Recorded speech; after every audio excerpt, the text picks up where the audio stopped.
Hello students, good evening. In, Today in 10th class mathematics, we are continuing with our exercise on exercise 7.2. This is an exercise based on section formula. तो section formula में we have discussed the basic concepts of section formula. और section formula में क्या ले लिया था कि अगर कोई दो पॉइंट के कोऑर्डिनेट्स अगर दिए हुए हैं और किसी एक पॉइंट का कोऑर्डिनेट्स अगर आपको बताने हैं जो कि इसको m/n रेशियो में अगर डिवाइड कर रहा है, then the coordinates can be found out by using this formula mx2 plus nx1 upon m plus n, है ना। एक तो ये था x कोऑर्डिनेट निकालने का तरीका, और my2 याद रखने का सिंपल तरीका ये बताया था कि रेशियो का पहला नंबर यहां पर दूसरे कोऑर्डिनेट के पहले नंबर से मल्टीप्लाई करना। अब इसके बाद कोऑर्डिनेट रेशियो का जो दूसरा वाला नंबर है वो कोऑर्डिनेट सिस्टम के यहां पर पहले वाले नंबर से, फर्स्ट को सेकंड से, सेकंड को फर्स्ट से मल्टीप्लाई करना। अब ऐसे ही वाई में ले लो my2 plus ny1 upon m plus n। तो ये कोऑर्डिनेट्स लिखने का तरीका है, याद रखने का भी तरीका है। So we had completed up to question number 3। Today we are starting with question number 4। Question number 4 में देखो क्या दिया हुआ है। Find the ratio in which the line segment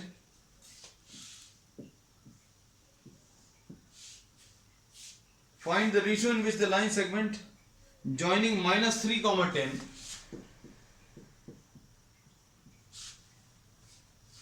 and 6, -8 is divided by a point P। आपको ratio बताना है। This is the first problem of its type in which you are told to find out the ratio. This is divided by -1, 6। इस point के coordinates दिए हुए हैं। अभी तक इस पॉइंट के कोऑर्डिनेट्स निकालने रहते थे। Now the coordinates are given and you have to find out the ratio. Ratio अगर कहीं पर भी निकालना है तो best method is to take this ratio as k/1। आप assume कर लीजिए, suppose this point P is dividing this line in the ratio of k/1। k/1 ratio assume करके कोऑर्डिनेट्स निकाल लो। कैसे निकालेंगे? 6 इंटू k और plus 1 into -3 upon k plus 1 comma y की value k into -8 plus 10 upon k plus 1, ये निकाल लो। So these are the coordinates of point P। अब coordinates of point P are actually given। ये इसकी value बच्चों -1 है और इसकी value is 6। Take any one of this, या तो इसको लेकर दिस इक्वल टू -1 और this equal to 6। Take any one and solve the value of k। Suppose if you are taking this 6k - 3 upon k plus 1 is equal to -1। आप ये भी ले सकते थे, but you do not require both the things. -8k plus 10 upon k plus 1 equal to 6। This can also be taken और this can also be taken. So take either of this, इनमें से कोई एक आप ले लीजिए, सॉल्व कर लीजिए। तो ये कितना आ जाएगा बच्चों? 6k - 3 will be equal to -k - 1। इसको इधर ट्रांसफर करो, 7k इज इक्वल टू 3 - 1 यानी 2। तो k की वैल्यू बच्चों 2/7। k की वैल्यू बच्चों कितनी आ गई? 2/7। तो ये रेशियो कितना आ गया? 2/7:1। So this ratio is 2/7:1। तो आप इसमें क्या कर सकते हैं? किसी भी एक वैल्यू को लेकर सॉल्व कर सकते हैं। अब 2/7:1 का मतलब क्या होता है? 2/7:1 यानी ऐसा लिखेंगे, यानी 2/7 आ जाएगा। मतलब 2/7:1 एक्चुअल में सॉल्व करके 2:7 आ गया। So this ratio is 2:7। ये अच्छे समझना, k की वैल्यू कितनी आ गई। कई बार कई बच्चे k निकाल लेते हैं लेकिन k सॉल्व करने के बाद पता नहीं रहता। 2/7:1 तो 2/7:1 मतलब 2/7/1 और इसको सॉल्व करेंगे तो 2:7 आ जाएगा। So this is the ratio. और you can take this value, तो ये कितना आ जाएगा?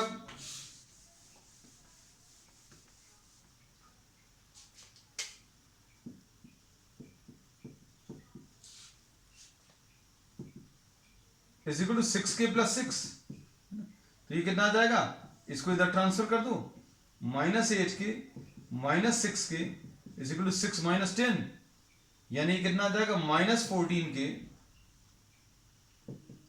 इज इक्वल टू -4, और k को अगर आप सॉल्व करोगे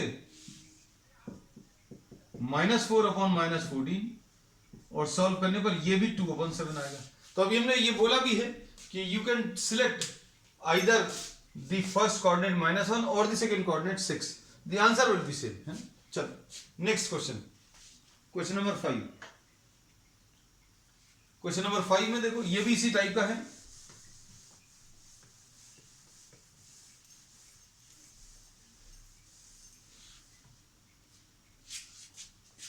Find the ratio in which the line segment joining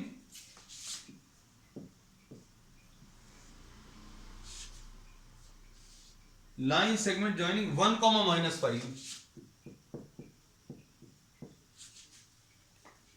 and -4, 5 is divided by the point P which lies on the x-axis। अब इसको अच्छे समझो, एक्स एक्सिस के अगर ये ऊपर ये पॉइंट लाई कर रहा है, एक्चुअल में डायग्राम बच्चों ऐसा नहीं आना चाहिए था, थोड़ा सा आप इसको चाहें तो इंक्लाइन ले सकते हो, है ना, ये ज्यादा अच्छा रहेगा। Suppose this is the point A, this is the point B and this is the point P. अब ठीक है, अब इसमें ये पॉइंट पी अगर एक्स एक्सिस पर लाई कर रहा है तो आप इसको x,0 ले सकते हो। If this point P lies on the x-axis, then any point on the x-axis can be assumed by taking x, 0। y-axis पर लेना तो 0, y। अब ये अगर x-axis के ऊपर लाई कर रहा है तो इसके कोऑर्डिनेट्स निकाल सकते हो by assuming this to be k/1। k/1 ले लो तो कितना आ जाएगा बच्चों, -4k +1/k+1, comma 5k - 5/k+1, ऐसा कुछ ले सकते हैं। अब इसकी वैल्यू बच्चों इन दोनों में से, अभी हमने बोला था कि कोई भी वैल्यू ले सकते हो क्योंकि वहां पर दोनों वैल्यू मालूम थी, लेकिन यहां पर सिर्फ y की वैल्यू मालूम है। तो अभी हम क्या करेंगे, 5k - 5/k+1 = 0 ले लो। अब इसको अगर = 0 ले लोगे तो 5k will be equal to 5, मतलब k की वैल्यू 1 आ जाएगी। तो ये रेशियो कितना आ गया बच्चों, ये रेशियो आ गया 1:1। So this ratio is 1:1। तो ये रेशियो बच्चों कितना आ गया, 1:1। This is the ratio. अब 1:1 है तो मतलब अभी हम लोग क्या कह सकते हैं, आपको मिडिल पॉइंट निकालना था। एक्चुअली में 1:1 रेशियो मतलब क्या होता है, मिडिल पॉइंट। अब निकाल लो मिडिल पॉइंट, कितना आएगा बच्चों, देखो 1 + -4/2, -5 + 5 / 2, तो यह आ जाएगा -3/2, 0, और ऐसे कुछ आना चाहिए। सो this is what question number 5। अब क्वेश्चन नंबर 6 देख लो। क्वेश्चन नंबर 6 में क्या दिया हुआ है,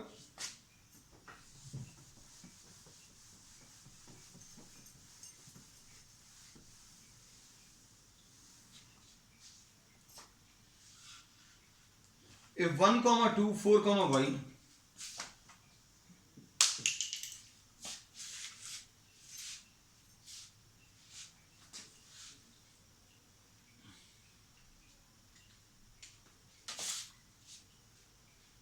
one, 2, 4,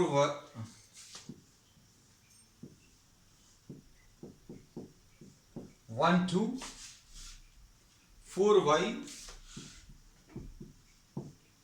x, 6 and 3, 5, these are the vertices of a parallelogram taken in order। अगर ये वर्टाइसेस ऑफ द पैरेललोग्राम है बच्चों, तो पैरेललोग्राम की एक प्रॉपर्टी होती है क्या, डायगोनल्स बाइसेक्ट ईच अदर। इसको सिंपल भाषा में अगर बोले, mid point of BD is same as midpoint of AC। इसका मिडिल पॉइंट और इसका मिडिल पॉइंट सेम होगा। भाई अगर ये डायगोनल्स एक दूसरे को बाइसेक्ट कर रहे हैं तो इसका मतलब क्या है, ये वाली डायगोनल और ये वाली डायगोनल, मतलब O इसका मिडिल पॉइंट और इसका भी मिडिल पॉइंट है। तो ये देखो midpoint of BD is same as midpoint of AC। Midpoint निकाल लो। मिड पॉइंट का फॉर्मूला मालूम है कैसे?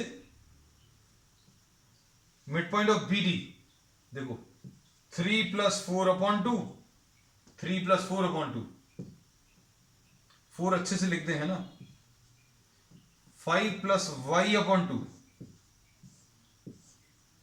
is same as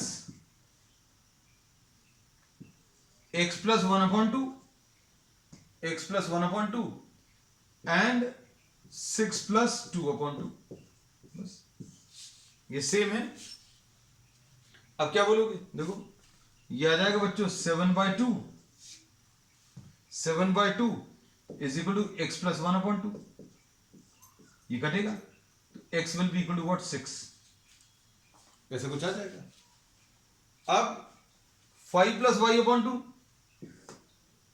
x की वैल्यू 6 आ गई और y की वैल्यू से इक्वेट करो। किस किस को इक्वेट करना, ध्यान से देखना, आप ये वाली वैल्यू और इसको इक्वेट कर लो। अभी हम लोगों ने किस किस को इक्वेट किया, पहले इस वाले को इस वाले से इक्वेट किया ग्रीन कलर में जो है, फिर उसके बाद ये वाली वैल्यूज को अगर आप इक्वेट करोगे तो क्या आएगा,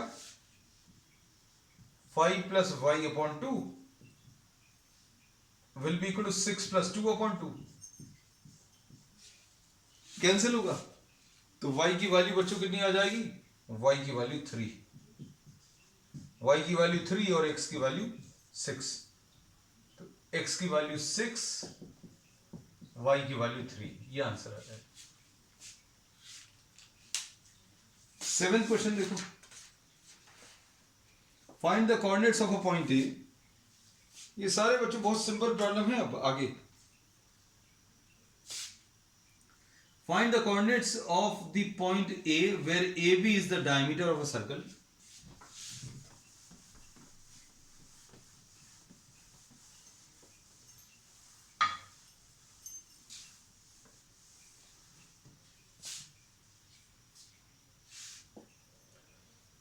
सेवेंथ वाले में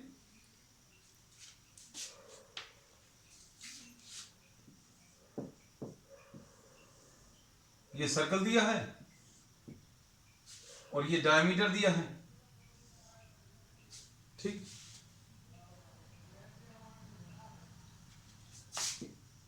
AB is the diameter. A के कोऑर्डिनेट्स कितने दिए हैं ये बताने हैं।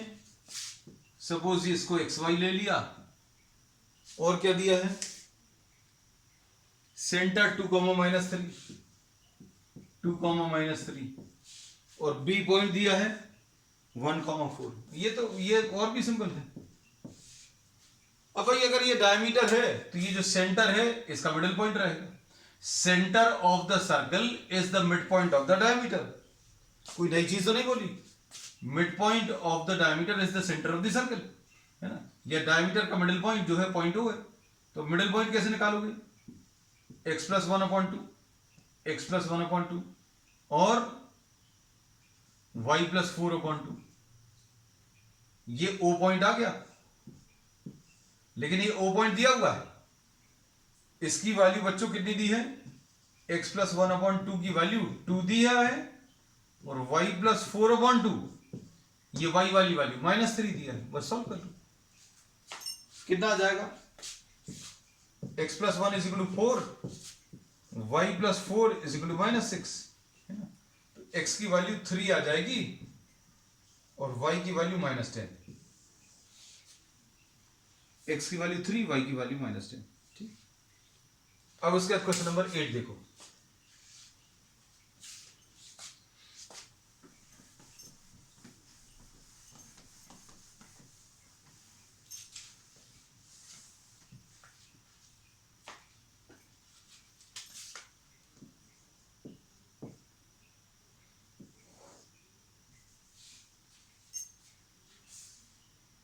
If A and B are -2, -2,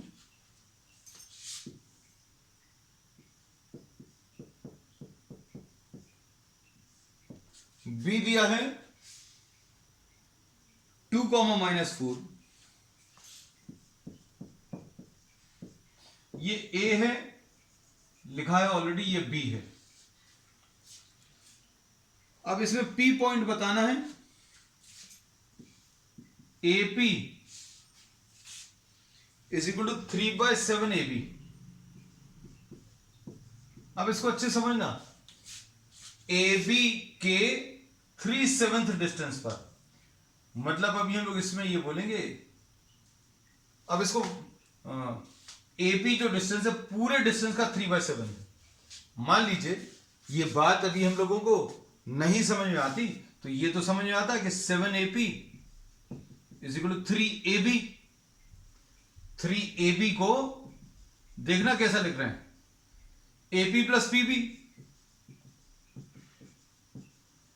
इसमें कोई दिक्कत तो नहीं है, AB को AP प्लस PB लिख लिया।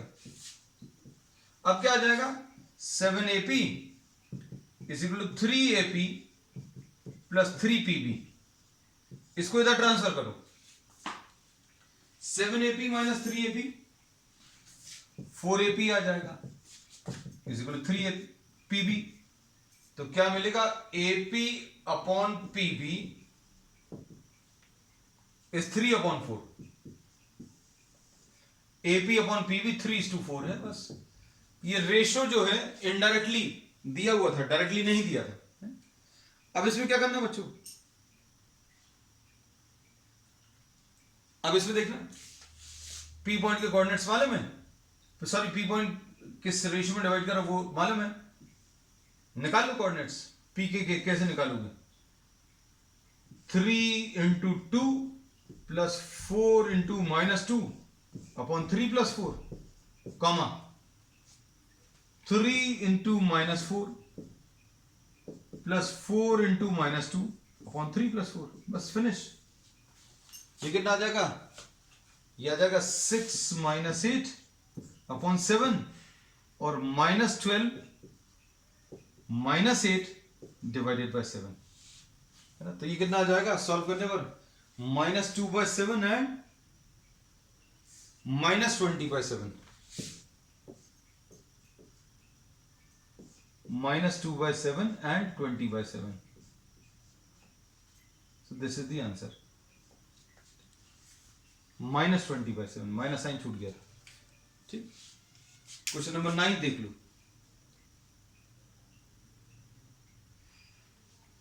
9th में देखो, इसमें इन्होंने कहा है find the coordinates of the points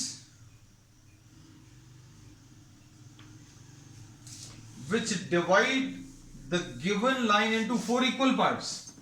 भाई 4 पार्ट्स अगर करने, तो इसके बारे में अभी हमने पिछली क्लास में कॉन्सेप्चुअली आपको एक्सप्लेन किया था चीजों को, है ना। किसी लाइन के अगर 4 पार्ट्स करने, 4 parts are to be done, then 3 points are required. A B है,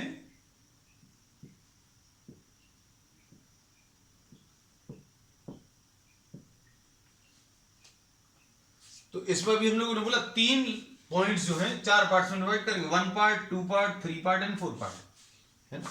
अब देखो ध्यान से, ये किस रेशियो में डिवाइड करेगा, 1 पार्ट और 3 पार्ट, 1:3। ये किस रेशियो में डिवाइड करेगा, 2:2। ये इसको किस रेशियो में डिवाइड करेगा, 3:1। ठीक, अब इसके बाद क्या करेंगे, अब इसमें अभी हम लोग ए पॉइंट के कोऑर्डिनेट्स कितने दिए बच्चों, -2, 2 और बी पॉइंट के 2, 8। अब कैसे निकालोगे, एक एक पॉइंट को सॉल्व करते सब। चलो P1 कैसे निकालोगे, P1 वाला रेशियो ले लो। ये कैसा आएगा बच्चों, 1 पार्ट 3 पार्ट्स, है ना। तो ये कैसे निकालेंगे, 1 × 2 plus 3 × -2 upon 1 + 3, comma 1 × 8 plus 3 into 2, ये P1 आ गया। सॉल्व कर लो इसको। सॉल्व करने पर बच्चों कितना आ जाएगा, 2 minus 6 will be minus 4 upon 4 comma ये 8 प्लस 6 14 डिवाइडेड बाय 4, है ना। तो ये कितना आ जाएगा सॉल्व करने पर, सॉल्व करने पर बच्चों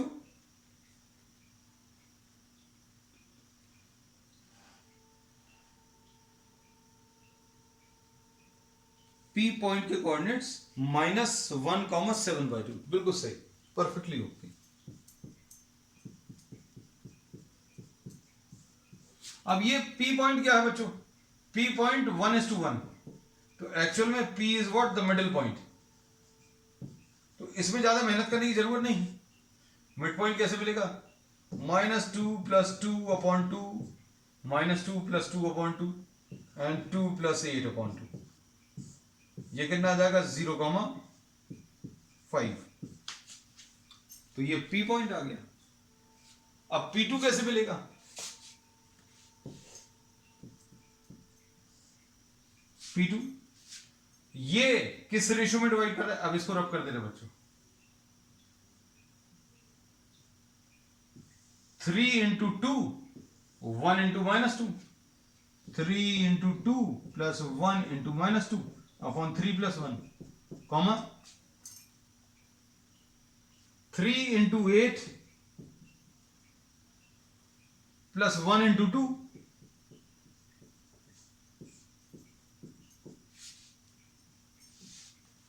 ये कितना आ जाएगा सॉल्व करने पर, ये 6 - 2 विल बी 4 डिवाइडेड बाय 4, ऐसा कुछ आएगा। और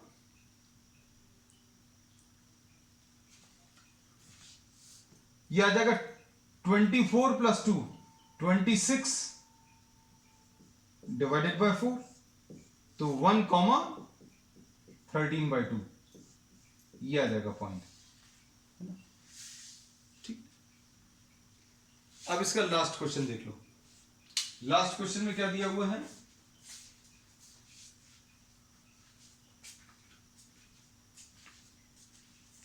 find the area of the rhombus.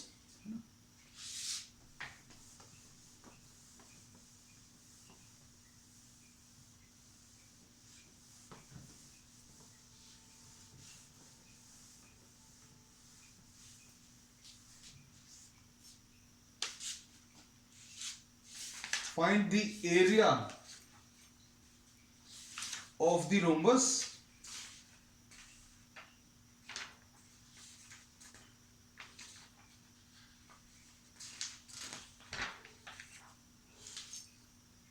of if its vertices are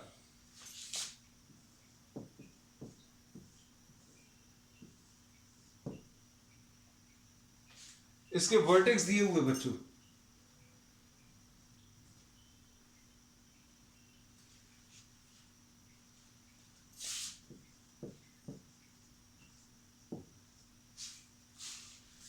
ये कितना दिया है 3045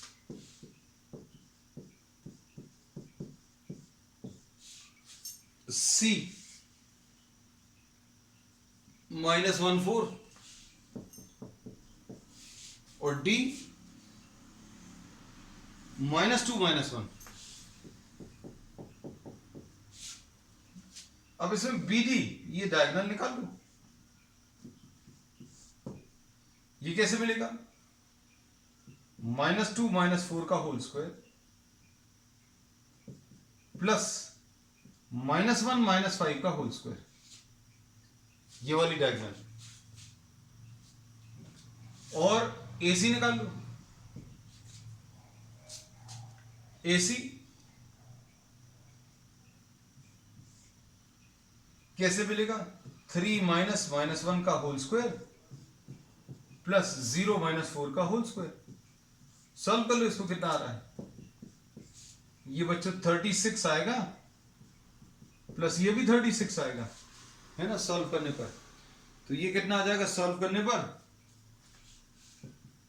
√72 यानी 6√2 आ जाएगा। इसको सॉल्व करने पर क्या आएगा, ये आ जाएगा √16 + 16 यानी √32, यानी कि 4√2। तो इसके दोनों डायगोनल्स मिल गए। तो बच्चों इसमें एक प्रॉपर्टी होती है, ध्यान से सुनना, कि डायगोनल्स जो हैं these bisect each other at 90 degrees. मतलब इसका क्या है, अच्छे सुनना, अगर ये x है ये y है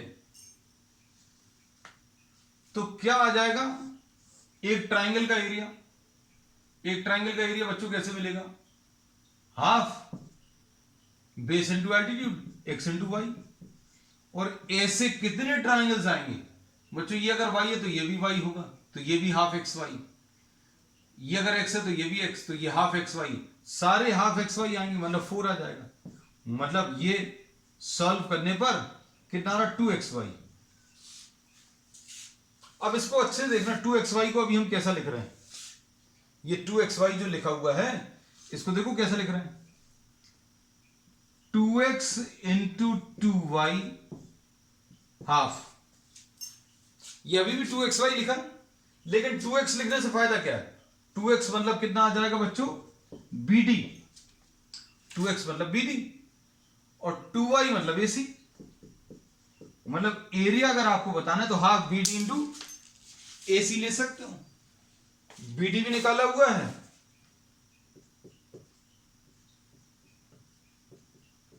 AC भी निकाला हुआ है, AC 4√2 है। ये एरिया ऑफ क्या आ जाएगा आपका, एरिया ऑफ द रोम्बस। इसमें √2 इंटू √2 2 आएगा, तो ये कैंसिल होगा, 6 4 24। So the answer to this is 24 square centimetre, या सेंटीमीटर या जो भी यूनिट्स हो, स्क्वायर यूनिट्स, क्योंकि इसमें नंबर्स वो यूनिट्स नहीं दी हुई हैं। चलो नेक्स्ट क्वेश्चन।